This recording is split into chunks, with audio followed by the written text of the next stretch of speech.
Good morning आपको। Good morning sir. तो बेटा जी आज हम हैं वक्त के कगार में। जिंदगी में वक्त की अहमियत हमारा एक चैप्टर सिखा के जाता है बेटा। तो थोड़ा सा कॉमेडी करेंगे। आज का जो वीडियो है बेटा ये इंट्रोडक्टरी पार्ट है कि नहीं। इंट्रोडक्शन मतलब कहानी का सबसे पहला लेक्चर किसी भी चैप्टर का कैसा है, कहानी से भरा है। इसी भी चैप्टर में हम भी क्या निकलेंगे, कहानी थोड़ा सा पढ़ेंगे तो आप सुनियोगे। इसमें कुछ लिखना नहीं, टेंशन लेने का नहीं। अपनी अपनी पेन जो है वो अभी क्लोज करके आप बैठ सकते हो। ओके तो बेटा सब टाइम एंड टेम्परेचर। टाइम का मतलब क्या होता है, वक्त। हिंदी में उसको क्या बोलते हैं, वक्त। टेम्परेचर मतलब तापमान, सर कितना ज़्यादा गर्म लग रहा है।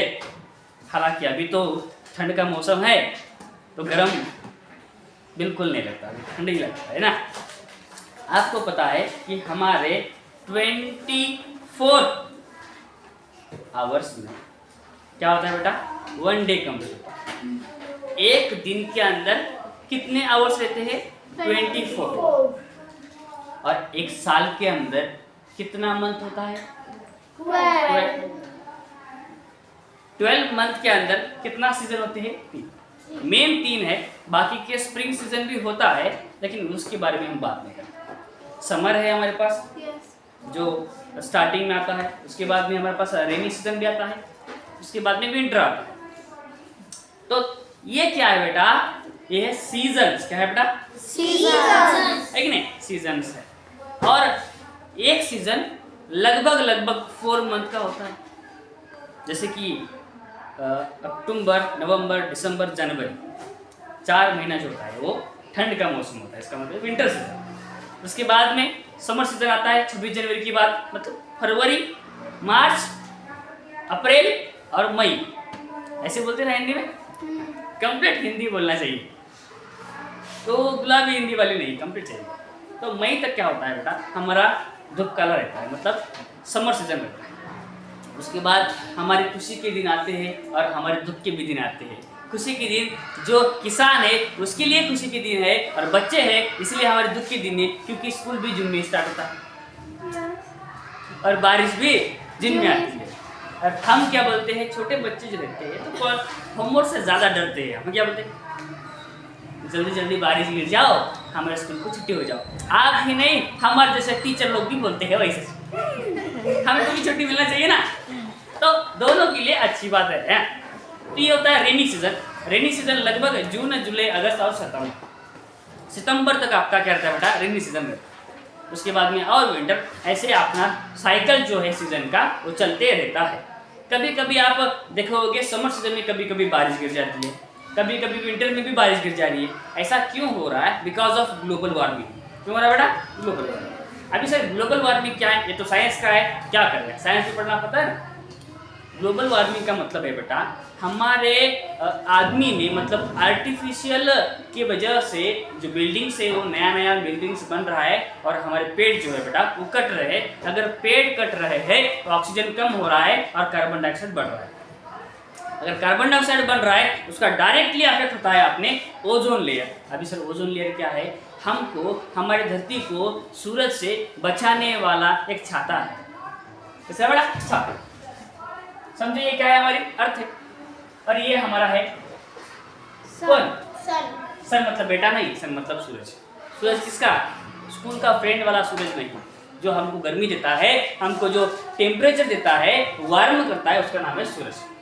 समझ गए। अभी सूरज की जो भी रेस है बेटा, ये रेस क्या करते हैं, डायरेक्ट अर्थ पे अगर पहुंचेंगे तो हम जल के खाक हो जाएंगे, है ना। तो हमारे अर्थ को बचाने के लिए यहाँ पे क्या होता है बेटा, यहाँ पे होता है बेटा ओजोन लेयर। क्या होता है बेटा, ओजोन लेयर। अभी ये ओजोन लेयर कहाँ पे होता है, उसका नाम है स्ट्रेटोस्फीयर। क्या बोलेंगे, आपको है बेटा, आपके एग्जाम में आएगा बाद में कभी कभी। स्ट्रेटोस्फीयर है, तो स्ट्रेटोस्फीयर में अपना ओजोन लेयर है। ओजोन लेयर का ओजोन का फार्मूला बेटा O3 है। क्या है, और ऑक्सीजन का फार्मूला बेटा O2 है। ये हमारी लाइफ है। क्या बेटा, नो ऑक्सीजन नो लाइफ, ऐसा हो। मतलब ऑक्सीजन से ही हमारा ओजोन लेयर बनता है। अगर हम पेड़ काट देंगे ऑक्सीजन कम हो जाएगा, ऑक्सीजन कम हो जाएगा, ओजोन कम हो जाएगा, ओजोन कम हो जाएगा, हमारी ज़िंदगी भी कम हो जाएगी। इसीलिए क्या होता है बेटा, हमारे लाइफ में क्या होता है, ओजोन लेयर का इम्पोर्टेंस है। तो क्या करना चाहिए, पेड़ नहीं काटना चाहिए। ये हो गया थोड़ा सा। अब ये बोलो, ये जो अर्थ है हमारा चैप्टर के ऊपर ही आ रहे हैं, हमारा थोड़ा सा देर लगता है। ये हमारी अर्थ जो है ये पूरा एक चक्कर लगाती है।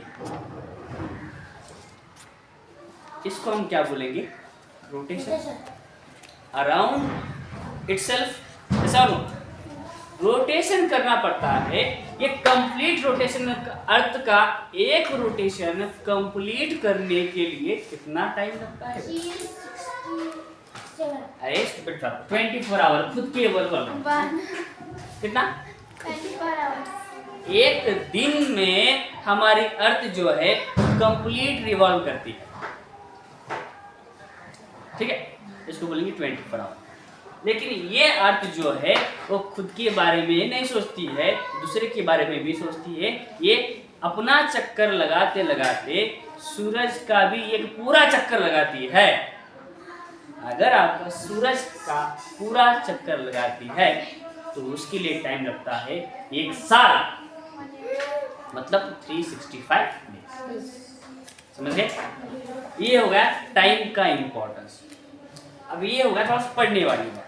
अभी थोड़ी कॉमेडी वाली बातें भी चलना चाहिए ना, तो थोड़ा सा बोर नहीं होगा। अभी देखो, टाइम का इम्पोर्टेंस किसको समझ में आता है? जो एग्जाम में बैठा हुआ स्टूडेंट, जिसका 1 सेकंड अगर उसको मिलता था तो उसका एक क्वेश्चन का आंसर राउंड होता था।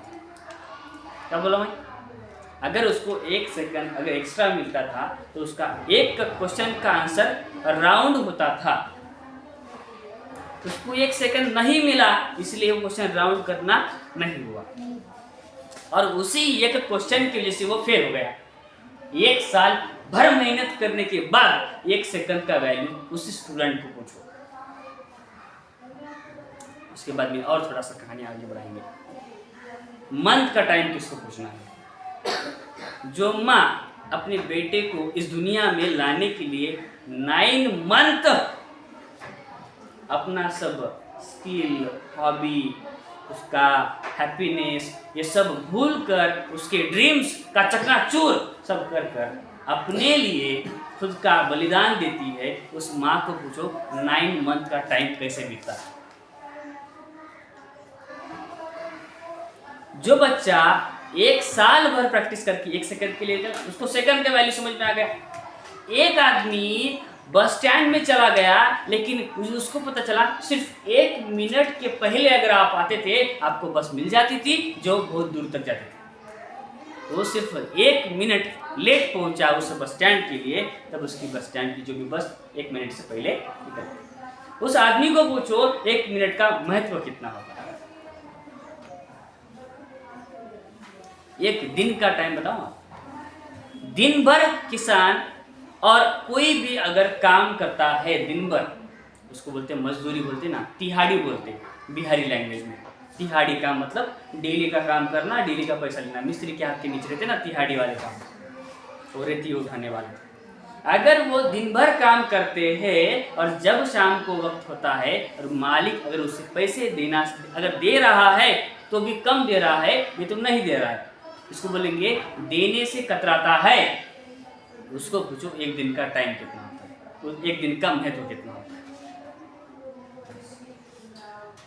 और एक साइंटिस्ट है जो न्यूक्लियर वेपन्स बना रहा है, उसके लिए उसको 12 साल लगे, फिर भी उसका सिर्फ एक छोटी सी मिस्टेक की वजह से 12 साल की मेहनत अगर पानी में चली जाए तो उसके जिंदगी के 12 साल का महत्व उसे ही पता चलता है। तो बेटा ये सब आपको क्या बता रहा हूँ, ये आपको टाइम का इम्पोर्टेंस बता रहा हूँ, क्योंकि जिस एज में जो हमको काम करना है, अगर उसी एज में वही काम अगर हम अच्छी तरीके से कर ले तो जिंदगी में बाद में पछताना ना पड़े। अभी समझो मेरी उम्र है 25 ईयर्स समझो, अभी इस उम्र में मेरा पढ़ने का भी उम्र है और मेरा अर्निंग करने का भी उम्र है, लेकिन अगर इस उम्र में मैं सिर्फ पढ़ता ही रहता तो मेरा वैल्यू नहीं है, सिर्फ अर्निंग कर रहा हूँ तो भी मेरा वैल्यू नहीं है। आपका एज है बेटा 5th स्टैंडर्ड, तो आपकी एज सिर्फ पढ़ाई और अपने खुद के अंदर के जो स्किल्स है उस स्किल को डेवलपमेंट करने का अपनी उम्र। आप ये सब छोड़कर अगर आप बाकी के अंदर दिमाग लगा रहे हो, स्कूल में आने के बाद आपका माइंड एब्सेंट है, बॉडी प्रेजेंट है, तो आपका कुछ वैल्यू है क्या? आप वक्त बर्बाद कर रहे हो। कर रहे कि नहीं हो रहे? सिर्फ इसीलिए मैं आपको बोल रहा हूँ आपकी एज क्या है, आप ज़्यादा कॉम्पिटिटिव एग्जामिनेशन की प्रिपरेशन करो। समझो एक बच्चा मेरे साथ है जो लास्ट ईयर 5वीं क्लास में पढ़ रहा था, समझो एक एग्जाम्पल बता रहा हूँ। वो बच्चा 1 साल पढ़ाई किया मेरे साथ, मैं इसको पढ़ाया, 1 साल पढ़ाई किया, नवोदय में सिर्फ वो 0.25 मार्क्स की वजह से वो फेल हो गया और उसको कॉलेज अलॉट नहीं हुआ, स्कूल अलॉट नहीं हुआ, तो उसको 0.25 मार्क्स की वैल्यू पता होगी कि नहीं होगी कि नहीं होगी? क्यों हो गया उसका रीज़न, उसको सिली मिस्टेक किया होगा किधर, तो इसके लिए हुआ ना। उसको बाद में पता चला कि मेरा 1 साल का मेहनत पानी में चला गया, चला गया कि नहीं? तो वो बच्चा डीमोटिवेट नहीं हुआ। वो 6th स्टैंडर्ड में डॉक्टर होमी भाभा ऐसी एग्जाम होती है जो स्पेशल साइंस के बच्चे के लिए होती है, उसके अंदर सिर्फ साइंस और मैथ रहता है। वो एग्जामिनेशन दिया, टॉप कर लिया, महाराष्ट्र में 1st रैंक ला लिया और वो उसको स्कॉलरशिप मिल रही है हर महीना। उसका पैसा पापा उसके नहीं भर रहे, वो स्कॉलरशिप भर रहा है, उसका शासन भर रहा है पैसा। उसके बाद में वही बच्चा स्कॉलरशिप में टॉप किया, अभी 9th क्लास की नवोदय में 5वीं क्लास का गुस्सा निकाल दिया और पहले ही रैंक में वो अपने डिस्ट्रिक्ट लेवल के CBSE board free boarding school में चला गया। जो गलती 5वीं क्लास में की थी वो गलती बाद में दोबारा कभी नहीं दोहराया। आज वो बच्चा डॉक्टर बन रहा है। समझ रहे हो? मतलब आपका वक्त आप कहाँ जाया कर रहे हो ये आपके ऊपर डिपेंड है। अभी ये जो चैप्टर है बेटा आपको मोटिवेशन बता दिया, समझ रहे हो कि नहीं समझ? इसीलिए मैं आपको बार बार क्यों बोलता हूँ कि टाइम वक्त जो है आपका वेस्ट मत करो, उसको यूटिलाइज करो अच्छी तरीके से, अच्छे वेज में। आप नया नया स्किल सीखो ना, मैं आपको सिखाता हूँ ना, बहुत सारे स्किल सिखाता हूँ मैं आपको। सिर्फ पढ़ाता नहीं हूँ, आपके साथ फ्रेंडली भी रहता हूँ, आपके साथ गाने भी बोलता हूँ, मैं डांस भी करता हूँ, मैं सब करता हूँ कि नहीं? क्यों? आपकी स्किल वो डेवलप होनी चाहिए। अगर किसी बच्चों को पढ़ने में इंटरेस्ट नहीं है तो वो बच्चा, अगर किसी को ड्राइंग निकालना अच्छा लगता है और अच्छी आती है ड्राइंग, तो वो ड्राइंग ऑनलाइन कोर्स करो। पढ़ते पढ़ते एक आधा टाइम संडे को, सैटरडे को, जब फ्री टाइम मिले। अगर कोई बच्चा स्पोर्ट्स में बहुत ही अच्छा है, बॉडी अच्छी है उसको, स्पोर्ट्स में थोड़ा सा ये करो सैटरडे संडे। अगर किसी बच्चों को साइंस अच्छा लगता है वो साइंस को और अच्छी तरीके से डीप में पढ़ो, उसके क्वेश्चन पूछो। किसी बच्चों को मैथ अच्छा लगता है वो मैथ में पूछो। किसी को एसएसटी अच्छी लगती है, मुझे तो नहीं लगती, अब आपको लगता होगा, ठीक है? आप तो उसमें आप एक्सपर्ट हो जाओ और उसकी नॉलेज पहचानो, उसके अंदर के जो भी थीम रहते हैं वो पहचानो, उसकी कहानियाँ सुनो कहाँ से। अभी आपको मुगल साम्राज्य चैप्टर था इंग्लिश में, तो आप ऑनलाइन देखो, कभी हिंदी माध्यम में से आपको टीचर पढ़ाते, कहानियाँ सुनो। जितनी कहानियों से आप चैप्टर समझोगे उतनी ज़्यादा दिनों तक आपके दिमाग में चैप्टर बैठेगा। अगर आप शॉर्टकट में समझोगे तो शॉर्टकट में चला जाएगा। ओके, ये हो गया टाइम का इम्पोर्टेंस, ठीक है बेटा? तो इस चैप्टर में हम टाइम ही पढ़ रहे हैं, तो अभी जाएंगे हम थोड़ा सा कहानी सुन ले अच्छी तरीके से, दिमाग में बैठ गई? ओके, मैं क्या बोल रहा हूँ? 1 ईयर कितना बेटा? 1 ईयर। 1 साल के अंदर कितना महीने होते हैं? 12। हाँ, ये कुछ इंपॉर्टेंट बातें हैं। 12 मंथ्स होते? ऐसा नहीं बोलेंगे हम। 1 साल के अंदर कितना सीजन होते बेटा? 3 और उसी के आसार में लिखेंगे हम 12 मंथ्स। ऐसा होगा। एक सीजन का मतलब कितना? 4 month. Yes, 4 month. Months. Okay, एक मंथ मतलब कितना डेज? सर अभी वो जो रेशो है लगभग 30 से लेकर 31 डेज है, एक्सेप्ट फरवरी महीने में 28 और 29 डेज है ना? यहाँ पे लिखूंगा मैं एक्सेप्ट फेब्रुवरी। ओके, उसके बाद में सर वो एक दिन के अंदर कितना घंटा होता है? 24 आवर्स।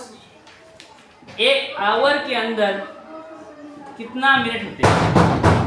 60 मिनट्स। और एक मिनट के अंदर कितना सेकंड होते हैं? 60 seconds. सेकंड्स। और एक सेकंड के अंदर 60 मिली सेकंड। ये आपको पता नहीं है, लेकिन आपका टीचर जो है वो बहुत बड़ा है, इसलिए बहुत बड़ा मतलब बहुत बड़ा नहीं है, छोटा ही है लेकिन थोड़ा सा दिमाग बड़ा होगा। 60 मिली। अगर मैं आपको बोला एक दिन के अंदर 24 घंटा होता है तो 3 दिन के अंदर कितना घंटा? आप क्या करोगे? 24 को 3 से मल्टीप्लाई करोगे, मिल जाएगा 72। यस। अगर मैं आपको ये पूछा एक दिन के अंदर 24 आवर रहते हैं तो एक दिन के अंदर मिनट्स कितना होते हैं? आप क्या करोगे? 24 को 60 से मल्टीप्लाई करोगे। मैं ये बोला कि एक दिन के अंदर कितने सेकंड होते हैं?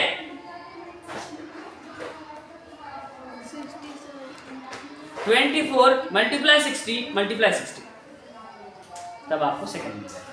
निकालो आंसर आगे। 1 day how many minutes?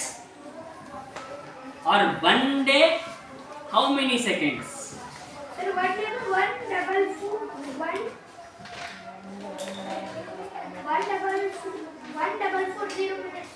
Okay.